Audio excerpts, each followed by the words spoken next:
Political commentators, Republican strategist Alice Stewart and Democratic strategist Maria Cardona. Alice, Trump is just part way through this speech. But let's address, I think, what is really the big question coming out of CPAC, and that is, I mean, isn't it kind of engaging in sort of magical thinking at this point to believe that Trump is not the front runner at this point, and that he's not on kind of a clear path to the nomination at this point? I mean, I know it's super early, a lot can happen, but I mean, this conference was all Trump kind of all the time, and that seems to be what the polls show on the Republican side.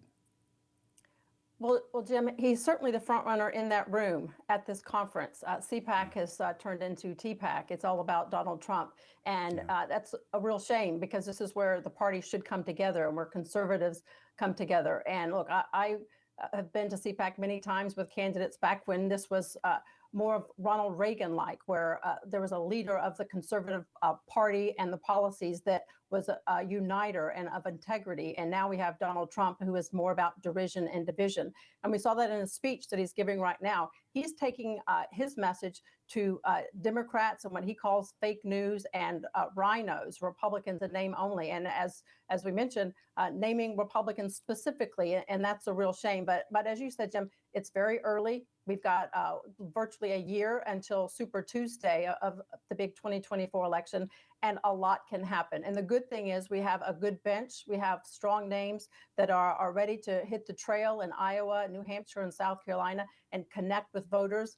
We saw in the poll today Ron DeSantis, Nikki Haley, several people, Tim Scott, and others that are waiting in the wings to get their message out to Republican voters.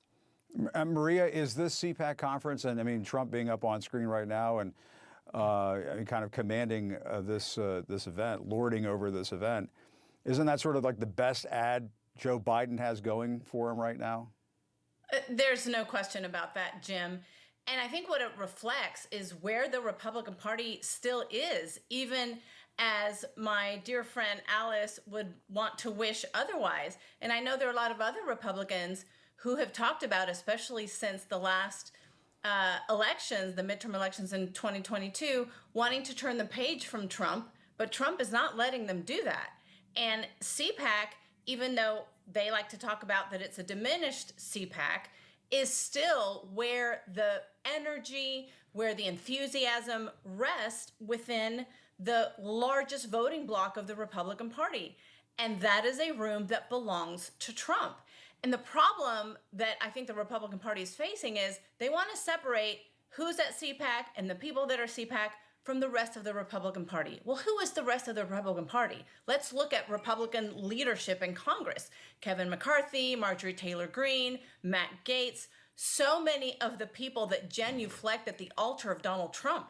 There's no difference there. So yes, this is one of the biggest assets that Joe Biden and the Democrats have going into the 2024 election, because they're running against a party that is doubling down on failure. The MAGA agenda failed in 2018, 2020, 2022. Yeah. So more power to them. Keep going.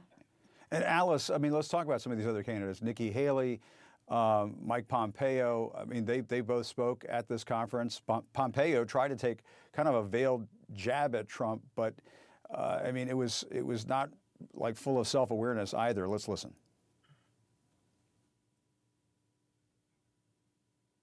Oh, I'm sorry, we don't have the sound there, but this is where the former Secretary of State Mike Pompeo was talking about not following celebrities who aren't dealing with reality and so on. He was talking about this in his speech, and you know, I mean, that was clearly talking about Trump. But you know, here you have Trump as the headliner of this event. They had hats and T-shirts saying Trump won the election and so on at CPAC. I mean, it doesn't look like there's a lot of room for the bench, as you called it. Well, informing my friend Maria there are other alternatives, and there is a bench, and they're at virtually a competing event the past few days down in Florida with the Club for Growth. And as we mentioned, there's Ron DeSantis is down in Florida as opposed to CPAC. We have Tim Scott. We have other big names. Mike Pence is there as well, that made the conscious decision not to associate themselves with CPAC because they're hearing from many rational Republicans across the country that are ready to turn the page and ready to look past Donald Trump. And they're going down there and connecting with with what I see is a strong movement within the Republican Party that is out to look for a candidate that reflects the policies of Donald Trump, but not the personality of Donald Trump. And there is a big movement out there. There's money behind it. There's momentum behind it. And there certainly is a strong desire, even from social evangelicals who were strong on board with Donald Trump. Republicans are ready to turn the page because they realize that while he may win a primary, it will not be possible to win a general election with that type of rhetoric in the future. I understand we do have that Mike Pompeo sound. Let's listen to that. If you're tired of losing, put your trust in a new generation. And if you want to win, not just as a party, but as a country, then stand with me. Over the last few years, I've heard some who claim to be conservative excuse hypocrisy by saying something like, well, we're electing a president, not a Sunday school teacher. That's true. But having taught Sunday school, maybe we could get both. Maria, what do you think? Why? I mean, I was talking about this with Joe Walsh in the 4 o'clock hour, and one of the things that he picked up on, and I think it's true, is that some of these other candidates won't mention Trump by name. They'll take these veiled jabs. They'll sort of tiptoe around it, tiptoe through the Trump tulips, as Larry Sabato was describing it last weekend, but they won't call him out. And maybe this is a question for Alice as well. Isn't there an argument to be made that you really have to take Trump on in a Trumpian way if you're going to knock him out of that pole position at the head of the Republican Party right now? There's tiptoeing around him isn't going to work, is it? Jim, I think that is the big question that Republicans have yet to discover the right answer to. I think they're all going, every other candidate who is running against Donald Trump or thinking about running against Donald Trump probably wakes up thinking about everyone else who ran against him in 2016 and just got beaten down to the pulp by Donald Trump, many of which tried to do the same that they were receiving from him to him, and it didn't work because no one else is Donald Trump. And that, I think, is the biggest difficulty that is going to be facing these candidates. They don't know how to run against Donald Trump without standing up with a real backbone to back up everything that supposedly they're saying in a veiled way. You can't do that with any credibility to the American people without saying the words Donald Trump.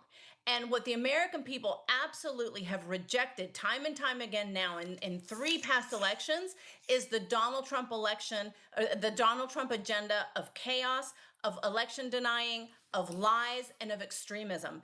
And to me, I have not really heard anything different from any other of the candidates that are running right now. All right. Jim, just real quickly point out, there's only 3 people in the race right now: Donald Trump, Nikki Haley, and Vivek Ramaswamy. And until these other candidates actually put their name on the line and get in the ring, I think it'd be foolhardy to attack Donald Trump. But I do believe once they get in, it's every man for themselves. Okay, Alice and Maria, great to see both of you. Thanks so much, ladies. Appreciate it. Thanks, Jim. Gracias.